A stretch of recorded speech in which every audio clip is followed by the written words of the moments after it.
మిత్రులారా, ఈరోజు మనము ఇర్మియా 17:5-10 వరకు వాక్యముల ఆధారంగా దేవునిపై ఆధారపడి జీవించడం అనే విషయంపై మాట్లాడుకుందాం.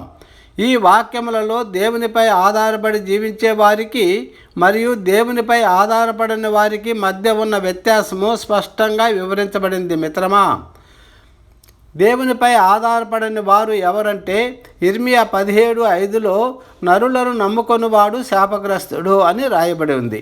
అంటే మనము దేవుని కంటే నరులను ఎక్కువగా నమ్ముకుంటే మనం శాపాన్ని కొని తెచ్చుకుంటాం. దేవునిపై ఆధారపడని వారు అడవిలో ఉన్న చెట్టులాగా ఉంటారు. వారు వర్షం కోసం ఎదురు చూస్తూ ఎప్పుడు ఆందోళనతో ఉంటారు. దేవునిపై ఆధారపడేవారు ఇర్మియా 17:7లో యెహోవా నమ్ముకొనివాడు ధన్యుడు అని రాయబడి ఉంది. అంటే మనం దేవునిపై ఆధారపడి జీవిస్తే మనము ఆశీర్వదించబడతాం. దేవునిపై ఆధారపడే వారు నది ఒడ్డున నాటబడిన చెట్టులాగా ఉంటారు. వారు వర్షం కోసం ఎదురు చూడాల్సిన అవసరం లేదు. వారు ఎప్పుడు ఫలాలను ఇస్తారు. దేవుని వాగ్దానాలు. దేవుడు తనపై ఆధారపడే వారికి అనేక వాగ్దానాలను ఇచ్చాడు. ఇర్మియా 17:8లో నీటి కాలువల వలన నాటబడిన చెట్లు ఎప్పుడూ ఆకుపచ్చగా ఉంటాయి అని రాయబడి ఉంది. అంటే మనం దేవునిపై ఆధారపడి జీవిస్తే మనం ఎల్లప్పుడూ సంతోషంగా మరియు సంతృప్తిగా ఉంటాం. కీర్తనల గ్రంథము 34:10లో యెహోవాను వెతుకు వారికి ఏ మేలు కొదువై ఉండదు అని రాయబడి ఉంది. అంటే మనం దేవునిపై ఆధారపడి జీవిస్తే మనకు ఏ లోటు ఉండదు. ఒక చిన్న ఉపమానం. ఒక గ్రామంలో ఒక పేదవాడు ఉండేవాడు. అతనికి ఒక చిన్న పొలం కూడా ఉంది. అతను ఆ పొలంలో చాలా కష్టపడేవాడు. కానీ వర్షం పడని కారణంగా పంటలు పండేవి కావు. ఒకరోజు అతనికి ఒక గొప్ప వ్యక్తి గురించి తెలిసింది.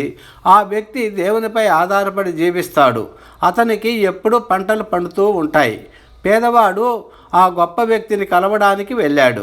గొప్ప వ్యక్తి పేదవాడికి దేవునిపై ఆధారపడి జీవించడం గురించి చెప్పాడు. పేదవాడు దేవునిపై ఆధారపడి జీవించడం మొదలుపెట్టాడు. ఆ సంవత్సరము వర్షం పడకపోయినా అతని పొలంలో పంటలు పడ్డాయి. అతను దేవునిపై ఆధారపడి జీవించడం వల్ల ఆశీర్వదించబడ్డాడు. హల్లెలూయా చెప్పండి. మిత్రమా, మనము కూడా ఎప్పుడో దేవునిపై ఆధారపడి జీవిస్తే ఈ విధంగా మనము కూడా దీవించబడతాము. హెచ్చరికలు. దేవునిపై ఆధారపడని వారు శాపాన్ని కొని తెచ్చుకుంటారు. దేవునిపై ఆధారపడేవారు ఆశీర్వదించబడతారు. దేవుడు తనపై ఆధారపడే వారికి అనేక వాగ్దానాలను ఇచ్చాడు. ఉదాహరణకు, అడవిలో ఉన్న చెట్టు దేవునిపై ఆధారపడని వారిని సూచిస్తుంది. నది ఒడ్డున నాటబడిన చెట్టు దేవునిపై ఆధారపడే వారిని సూచిస్తుంది. పేదవాడు దేవునిపై ఆధారపడి జీవించడం వల్ల ఆశీర్వదించబడ్డాడు. ప్రార్థన. దేవా, మమ్మలను దేవునిపై ఆధారపడి జీవించడానికి సహాయం చేయండి. మమ్మలను ఆశీర్వదించండి. మమ్మలను నడిపించండి. ప్రభువా, యేసు నామములో ఈ ప్రార్థన సమర్పిస్తున్నాము తండ్రి. Amen. Thank you Jesus. God bless you all. Have a nice day.